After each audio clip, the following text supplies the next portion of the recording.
ഉന്നത വിദ്യാഭ്യാസ വകുപ്പ് മന്ത്രിയായിരുന്ന കെ.ടി. ജലീൽ ഇന്നലെ നടത്തിയ ചില പ്രവൃത്തികൾ നമ്മൾ വാർത്തയാക്കിയിരുന്നു. സത്യത്തിൽ ആ പ്രവൃത്തിയെ കണ്ട ഉടൻ തന്നെ ബാലാവകാശ കമ്മീഷൻ നിയമ നടപടി സ്വീകരിക്കാനുള്ള സാധ്യത ഉണ്ടെന്ന് നമ്മൾ പറഞ്ഞു. ഇന്ന് അതിനനുസരിച്ച് MSF പരാതിയുമായിട്ടൊക്കെ മുന്നോട്ട് വന്നു. പക്ഷേ കെ.ടി. ജലീൽ പെട്ടെന്ന് മലക്കം പറഞ്ഞു. എന്നിട്ട് പറയുന്നു, ഇത് ഞാനൊരു അധ്യാപകനായതുകൊണ്ട് കുട്ടികളെ തിരുത്താൻ ശ്രമിച്ചതാണ്. കുട്ടികളെ തിരുത്തിയപ്പോൾ ഞാൻ വളരെ സ്നേഹത്തോടെ അവൻ്റെ ചെവിയിലൊന്ന് നുള്ളിയതാണ്. അവനൊരു കുഴപ്പമില്ല. ഞാൻ അവൻ്റെ മാതാപിതാക്കളെ കുറിച്ച് ചോദിച്ചപ്പോൾ അവർക്കും അതിന് പരാതിയില്ല. ചുരുക്കം പറഞ്ഞാൽ കെ.ടി. ജലീൽ നന്നായിട്ട് കിടന്ന് ഉരുളാൻ തുടങ്ങി, അല്ലേ? കെ.ടി. ജലീൽ ചെയ്ത പ്രവൃത്തി ഇപ്പോഴും നമുക്ക് ന്യായീകരിക്കാൻ പറ്റുമോ? ഒരാൾക്കും ന്യായീകരിക്കാൻ കഴിയില്ല. കെ.ടി. ജലീലിന് കേരള വിദ്യാഭ്യാസത്തിന്റെ ഒരു ചുക്കും അറിയില്ല എന്ന് വേണം പറയാൻ. ഉന്നത വിദ്യാഭ്യാസ മന്ത്രിയൊക്കെ ആയിട്ടുണ്ടാവാം. ഒന്നാമത്തെ കാര്യം, അദ്ദേഹം നടത്തിയ പണി ഈ പ്രായത്തിൽ കൗമാരക്കാരായ കുട്ടികളെ ആദരിക്കേണ്ട വേദിയിൽ അവരെ വിളിച്ചു വരുത്തി ആക്ഷേപിക്കുകയാണ്. എന്ന് പറഞ്ഞാൽ ഏതിനെയൊക്കെ അവരുടെ നേട്ടത്തെ പോലും ആക്ഷേപിക്കുകയാണ്. അവർ ഫുൾ A+ കിട്ടിയ കുട്ടികളെ തന്നെ ആദരിക്കുന്നത്. അവരെ വിളിച്ചു വരുത്തിയിട്ട് നീ പേരെഴുത്, നിന്റെ അഡ്രസ്സ് എഴുത് എന്ന് പറയുമ്പോ ആ കുട്ടികളെ അവിടെ വെച്ചിട്ട് അക്ഷരം എഴുതാൻ അറിയില്ലല്ലേ, സ്വന്തം വീട്ടിൽ അഡ്രസ്സ് എഴുതാൻ അറിയില്ലല്ലേ, ഇതിനാണോ ആ പരിപാടി? ആ കുട്ടികൾ എന്ന് പറഞ്ഞാൽ അവരുടെ നേട്ടം പോലും വ്യാജമാണ് എന്നാ കണ്ടു നിൽക്കുന്നവർ മുഴുവൻ അറിയാണ്. ഒരു ചുക്കും അറിയാത്ത കുട്ടികൾക്കാണല്ലേ സർട്ടിഫിക്കറ്റ് കൊടുത്തത് എന്നാണ് ആ രക്ഷിതാക്കളുടെ വലിയ സമൂഹത്തിൽ ഇദ്ദേഹം എനിക്ക് തോന്നുന്നു 4-5 വാർഡുകളിലെ വിജയികൾ വരുന്നുണ്ട്. അപ്പൊ ആ കുട്ടി ചെറിയ ക്ലാസ്സിൽ പഠിക്കുന്ന കുട്ടികളുടെ രക്ഷിതാക്കളും ചിരിക്കില്ലേ, ഇവിടെയാണല്ലോ എന്റെ മകൻ പഠിച്ച് അല്ലെ മകൾ പഠിച്ചു വരണ്ട, ഇവിടെ ഒന്നും പഠിപ്പിക്കില്ലായിരിക്കും, ചുക്കും ചുണ്ണാമ്പും അറിയില്ല. ഇവരെ പഠിപ്പിക്കേണ്ടത് എന്താണ് എന്ന് നിർഭാഗ്യവശാൽ ഈ കെ.ടി. ജലീൽ എന്ന് പറയുന്ന ജനനേതാവിന് ഒരു ചുക്കുമില്ല, അറിയില്ല. ഒന്നാമത്തെ കാര്യം, ഇവരോട് ചോദിക്കുന്നത്, പറയുന്ന കുറ്റം എന്താ പറയുക, അക്ഷരം എഴുതാൻ അറിയില്ല.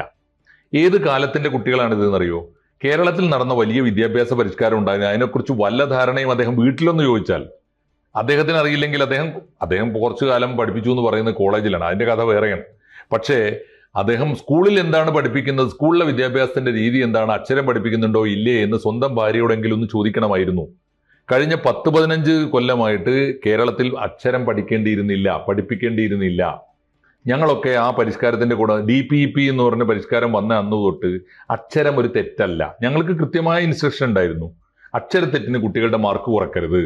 ഒരു കുട്ടിയുടെ ആൻസർ പേപ്പർ വായിക്കുമ്പോൾ ആ ചോദ്യം എന്താണെന്ന് കുട്ടിക്ക് മനസ്സിലായോ, അതിന്റെ ഉത്തരം ആ കുട്ടി എഴുതാൻ ശ്രമിച്ചുവോ, അത് ആ ഏറെക്കുറെ കമ്മ്യൂണിക്കേറ്റ് ചെയ്യുന്നുണ്ടോ ഇല്ലയോ എന്ന്. ലാംഗ്വേജ് ഒരു ഗ്രാമർ അല്ല, ലാംഗ്വേജ് എന്നാൽ വ്യാകരണമല്ല, ലാംഗ്വേജ് എന്നാൽ അക്ഷരമാലയല്ല, ഭാഷ എന്ന് പറയുന്നത് ആശയ സംവേദനമാണ് എന്ന് പഠിപ്പിച്ചൊരു കാലം കടന്നുപോയി. ആ കാലത്തിന്റെ ഉൽപ്പന്നമാണ് ഈ കുട്ടികൾ. അത് ഈ ഉന്നത വിദ്യാഭ്യാസ മന്ത്രി മനസ്സിലാക്കിയിട്ടില്ല. 1.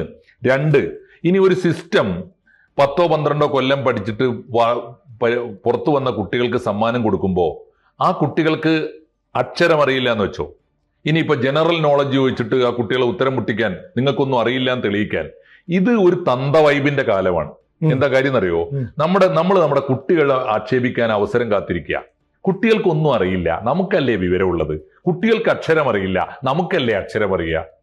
കുട്ടികൾക്കല്ലേ കുട്ടികൾക്ക് ലോകജ്ഞാനമില്ല, നമുക്കല്ലേ ഉള്ളൂ. കുട്ടികൾക്ക് സ്നേഹമില്ല, കുട്ടികൾക്ക് വായനയില്ല. കുട്ടികൾക്കെതിരായി കുറ്റപത്രം സമർപ്പിക്കുന്ന ഒരു തന്ത വൈബിന്റെ പ്രതിനിധിയാണ് സത്യത്തിൽ യുവാവാണെന്ന് പറയുന്ന ഈ കെ.ടി. ജലീൽ. ഈ സിസ്റ്റം ഇനി അങ്ങനെ ഉണ്ടെങ്കിൽ, അക്ഷരം അറിയില്ല എന്ന് വിചാരിച്ചോ, അല്ലെങ്കിൽ ഇവൻ ഉദ്ദേശിക്കുന്ന വല്ലതുമാണ് വിദ്യാഭ്യാസം എന്ന് ധരിച്ചു പോയെങ്കിൽ, അത് ഈ കുട്ടികൾക്ക് അറിയില്ലെങ്കിൽ ആരാണ് അതിന് ഉത്തരവാദി? ഈ സിസ്റ്റമാണ് ഉത്തരവാദി. ഈ സിസ്റ്റം ഇന്നലെ വരെ കൊണ്ടുനടന്ന ആരാ? കഴിഞ്ഞ 10 കൊല്ലമായിട്ട് ഈ കുട്ടികളെ പഠിപ്പിച്ചുകൊണ്ടിരുന്ന സിസ്റ്റം നയിച്ചിരുന്ന ആരാ? ഇവനായിരുന്നല്ലോ, ഇവന്റെ പാർട്ടി ആയിരുന്നല്ലോ, ഇവന്റെ മുന്നണി ആയിരുന്നല്ലോ. അവർക്കല്ലേ കുറ്റപത്രം കൊടുക്കേണ്ടത്? അവരെയല്ലേ ആക്ഷേപിക്കേണ്ടത്?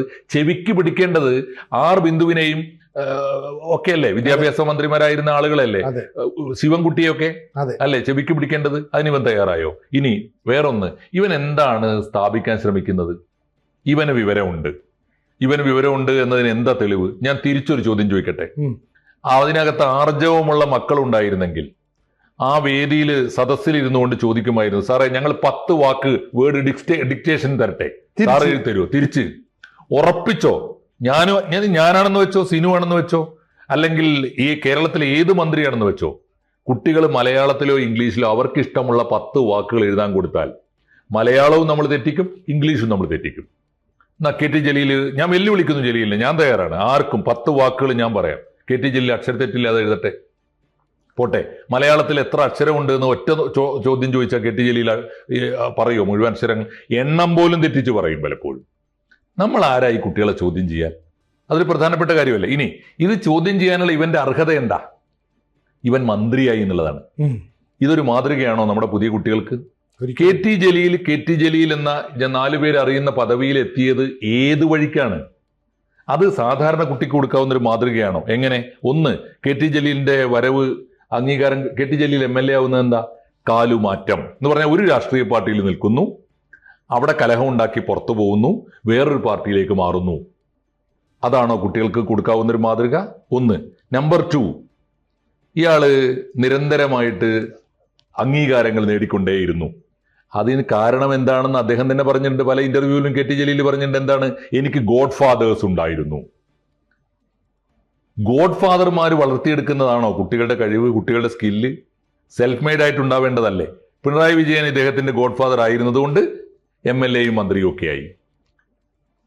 ലീഗിലായിരിക്കുമ്പോൾ കൊരമയിൽ അഹമ്മദാജി ഗോഡ് ഫാദർ ആയിരുന്നതുകൊണ്ട് അവിടെ വഴിവിട്ട് വലിയ വലിയ വലിയ അംഗീകാരങ്ങൾ കിട്ടി എന്നാണ് അദ്ദേഹം തന്നെ പറഞ്ഞുകൊണ്ടിരുന്നത്. അതുകൊണ്ട് ഗോഡ് ഫാദർ ഉണ്ടാക്കണം. ആ കൾച്ചറാണോ കുട്ടികളെ പഠിപ്പിക്കേണ്ടത്? അടുത്തത്, ഇദ്ദേഹത്തെ ഏൽപ്പിച്ച പണി ഇനി അങ്ങനെ കിട്ടിയതാണ് ഈ MLA. അതൊരു അംഗീകാരമാണോ? നമ്മുടെ കുട്ടികൾക്ക് കൊടുക്കേണ്ട അംഗീകാരമാണ്. ഞാൻ ചോദിക്കുന്നത്, കെ ടി ജലീൽ അധ്യാപകനായിരുന്നു എന്ന് പറയുന്നുണ്ട്. എവിടെ? കോളേജ് അധ്യാപകനായിരുന്നല്ലോ. ഏത് കോളേജില്? PSMO കോളേജ്, തിരൂരങ്ങാടി PSMO കോളേജിൽ. തിരൂരങ്ങാടി PSMO കോളേജിൽ കഷ്ടപ്പെട്ട് പഠിച്ച് അപാര ബ്രില്യൻ്റ് ആയ ഒരു കുട്ടിക്ക് ആവശ്യത്തിലേറെ മാർക്കും സൗകര്യങ്ങളും യോഗ്യതയുമായിട്ട് ചെന്നാൽ ജോലി കിട്ടുന്നൊരു കോളേജാണോ PSMO കോളേജ്? ഒരിക്കലും ആയിരിക്കില്ല. കെ ടി ജലീൽ അങ്ങനെ നേടിയതാണോ? യോഗ്യത കൊണ്ട് നേടിയതാണോ? എന്തായിരുന്നു കെ ടി ജലീലിന്റെ യോഗ്യത? സിമിയിൽ നിന്ന് MSFിലേക്ക് വന്നു. ലീഗിനെ സേവിക്കാൻ ഒരു ചെറുപ്പക്കാരനെ കിട്ടി എന്നതിന് ലീഗ് ഉണ്ടാക്കിയ കോളേജ് കൊടുത്ത അംഗീകാരം. അപ്പൊ വിദ്യാഭ്യാസം ഉണ്ടെങ്കിൽ ഇവന് കുറച്ചുകൂടെ യോഗ്യതയൊക്കെ കൊടുത്ത് ഇവിടെ നിയമിച്ചേക്കാം അല്ലേ? അതല്ലേ അത് കിട്ടിയത്. അത് എല്ലാവർക്കും കിട്ടുമോ? നന്ദി കാണിച്ച് എങ്ങനെയാ? പക്ഷെ ഒടുവിൽ ആ ലീഗുകാരെ തന്നെ തള്ളിപ്പറഞ്ഞു. വലിയ വലിയ വലിയ ചതിയല്ലേ കാണിച്ചത്? അത് മാതൃകയാണോ? ഈ കുട്ടികൾ മാതൃകയാക്കേണ്ടതാണോ? ഇനി ഒരു കോളേജ് അധ്യാപകനാകാൻ ഇദ്ദേഹം ഇപ്പൊ ഈ സമ്മാനം കൊടുക്കുന്ന നേരത്തെ അപമാനിച്ചല്ല കുട്ടികൾ. ആ കുട്ടിക്ക് കേരളത്തിലെ ഒരു കോളേജ് അധ്യാപകനാവാനുള്ള ബുദ്ധിമുട്ട് എത്രയാണ്? ഒന്നെടുത്തു നോക്കൂ. നമുക്കറിയില്ലേ, ഈവൻ ഈ പറഞ്ഞ പോലെ +2 ജയിക്കണം, അത് കഴിഞ്ഞിട്ട് ഗ്രാജുവേഷന് പോകണം, പോസ്റ്റ് ഗ്രാജുവേഷൻ ചെയ്യണം, നെറ്റ് പാസ്സാവണം, എന്നിട്ട് കേരള പബ്ലിക് സർവീസ് കമ്മീഷൻ നടത്തുന്ന കോളേജിയറ്റ് എഡ്യൂക്കേഷന്റെ പരീക്ഷ എഴുതണം, അസിസ്റ്റന്റ് പ്രൊഫസറുടെ പരീക്ഷ എഴുതണം. കടമ്പകൾ ഒരുപാട് കടമ്പകളുണ്ട്. ഒരു ചോദ്യം ജലീൽ കേരളീയ സമൂഹത്തോട് പറയണം. ജീവിതത്തിൽ ഒരു മത്സര പരീക്ഷ ജയിച്ചിട്ടുണ്ടോ കെ ടി ജലീൽ?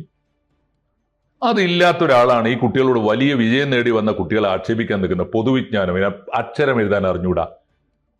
ജലീലാണ് മാപ്പ് പറയുന്നത്. 100 വട്ടം, ഈ പറഞ്ഞ മാപ്പൊന്നും പോരാ, 100 വട്ടം മാപ്പ് പറയണം. കോളേജ് ഏതെങ്കിലും ഒരു പരീക്ഷ, മത്സര പരീക്ഷ എഴുതിയിട്ടുണ്ടോ ജലീൽ? PSC എഴുതിയിട്ടുണ്ടോ? ഇല്ലല്ലോ. അതൊന്നും എഴുതാത്ത ജലീലാണ് ഈ പറഞ്ഞുകൊണ്ടിരിക്കുന്നത്. പോട്ടെ, ഇനിയിപ്പോ ജലീലിന്റെ വേറൊന്നെന്താ? ഡോക്ടറേറ്റാ. കെ ടി ജലീലിന്റെ ഡോക്ടറേറ്റ്. കെ ടി ജലീൽ പറഞ്ഞല്ലോ ഇപ്പോ, അക്ഷരം എഴുതാൻ അറിയില്ല കുട്ടികൾക്ക്. കെ ടി ജലീലിന്റെ തിസീസ് ഉണ്ട്.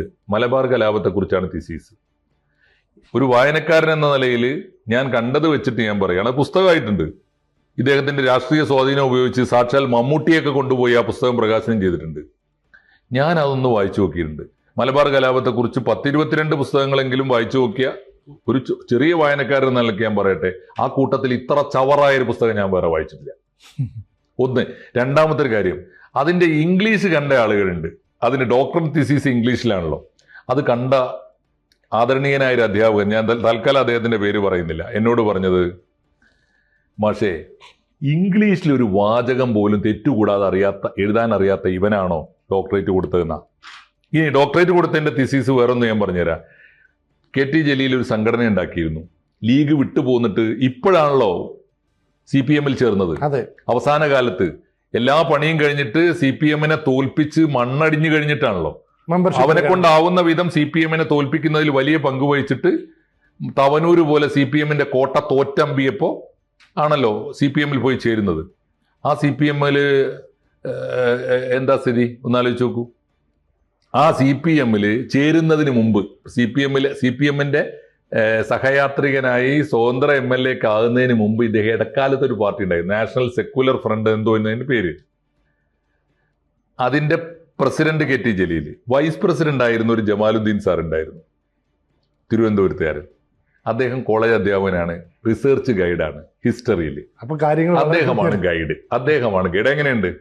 പ്രസിഡന്റിന്റെ തിസീസ് സകലമാന വാഴക്കൊലയുടെ കാലമാണല്ലോ, സകലമാന അക്ഷരത്തെറ്റുമുള്ള യാതൊരു യോഗ്യതയും ഇല്ലാത്തൊരു തിസീസ്.